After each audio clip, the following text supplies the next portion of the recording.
Hello friends, कैसे हैं आप सभी। आशा करता हूं कि आप सभी स्वस्थ होंगे। आज की इस वीडियो में हम देखने वाले हैं आधुनिक भारत की जो ब्रिटिश साम्राज्य की भू राजस्व व्यवस्थाएं थी उसके बारे में। बहुत ही इंपॉर्टेंट है ये टॉपिक आपके लिए, तो ध्यान से देखिएगा और लास्ट तक जरूर देखिएगा। तो वीडियो को शुरू करते हैं। भारत में ब्रिटिश काल में मुख्य रूप से 3 प्रकार की भू राजस्व व्यवस्थाएं प्रचलन में आई थीं। ये भू राजस्व व्यवस्था रैयतवाड़ी, महालवाड़ी, स्थायी, जिसे हम स्तंभरारी बंदोबस्त कहते हैं। ये 3 प्रकार की क्या थी, भू राजस्व व्यवस्थाएं थीं। जो रैयतवाड़ी व्यवस्था थी वो 51% क्षेत्र पर की जाती थी। महालवाड़ी व्यवस्था 30% क्षेत्र पर की जाती थी। और जो स्थायी बंदोबस्त थी वो 19% क्षेत्र पर की जाती थी। आपके एग्जाम में ऐसा प्रश्न पूछा भी जाता है कि महालवाड़ी प्रथा जो व्यवस्था थी वो कितने क्षेत्र पर की जाती थी, तो आपको याद रखना है 30% क्षेत्र पर की जाती थी। इसमें से कोई भी प्रश्न पूछ सकता है, जरूरी नहीं है महालवाड़ी पर ही पूछे, रैयतवाड़ी पर भी पूछ सकता है, स्तंभरारी पर भी पूछ सकता है, तो याद रखिएगा। अंग्रेजों ने साल 1772 ईस्वी में पंचशाला बंदोबस्त की भी शुरुआत की थी, जिसके तहत उच्चतम बोली लगाने वाले को लगान वसूली का अधिकार दिया जाता था। इसी से जमींदारी व्यवस्था को बल मिला था। 1777 ईस्वी में पंचशाला बंदोबस्त खत्म होने पर सालाना बंदोबस्त की शुरुआत भी की गई थी। भू राजस्व नीतियों में सुधार के उद्देश्य से 1786 में राजस्व परिषद का गठन किया गया था।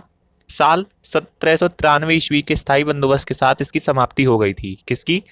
जो सालाना बंदोबस्त था उसकी। स्थायी बंदोबस्त या स्तंभरारी बंदोबस्त को देख लेते हैं। सबसे पहले हम स्थायी बंदोबस्त को स्तंभरारी बंदोबस्त के नाम से भी जाना जाता है। सबसे पहले तो आपको यही याद रखना है, यह व्यवस्था ब्रिटिश भारत के 19% क्षेत्र पर की जाती है। मैंने आपको ऊपर बता ही दिया था।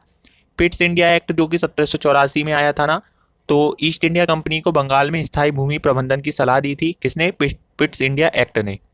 2 साल बाद 1786 ईस्वी में लॉर्ड कॉर्नवालिस बंगाल का गवर्नर जनरल बनकर आया था। इसी ने बंगाल में स्थायी बंदोबस्त लागू किया था। लगान व्यवस्था में सबसे बड़ी दुविधा थी कि जमींदारों को संग्रहकर्ता माना जाए या फिर भूस्वामी।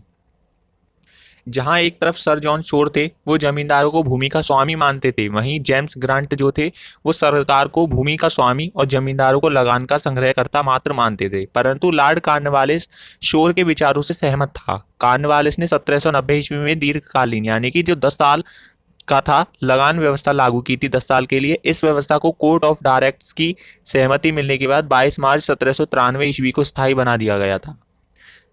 फिर आई थी स्तंभरारी बंदोबस्त, जिसे स्थायी बंदोबस्त कहते हैं। इससे अब जमींदारी ही भूमि के स्वामी बन गए थे। कॉर्नवालिस की घोषणा के अनुसार जमींदार की मृत्यु के बाद उसकी भूमि उसके उत्तराधिकारियों में बांट दी जाएगी। भू राजस्व संबंधी इसी व्यवस्था को स्थायी बंदोबस्त या फिर स्तंभरारी बंदोबस्त के नाम से जानते हैं। इसे भू राजस्व सदैव के लिए निर्धारित कर दिया गया। ये राजस्व जमींदारों को प्रतिवर्ष जमा करना पड़ता था। इस व्यवस्था में 1/11 भाग जमींदारों को और 10/11 भाग सरकार को देने की दर निर्धारित की गई थी। 1794 ईस्वी में सूर्यास्त कानून लाया गया था। इसके तहत निर्धारित तिथि के सूर्यास्त से पहले सरकार को भू राजस्व जमा नहीं किया गया तो जमींदार नीलाम कर दी जाएगी जो जमीन थी।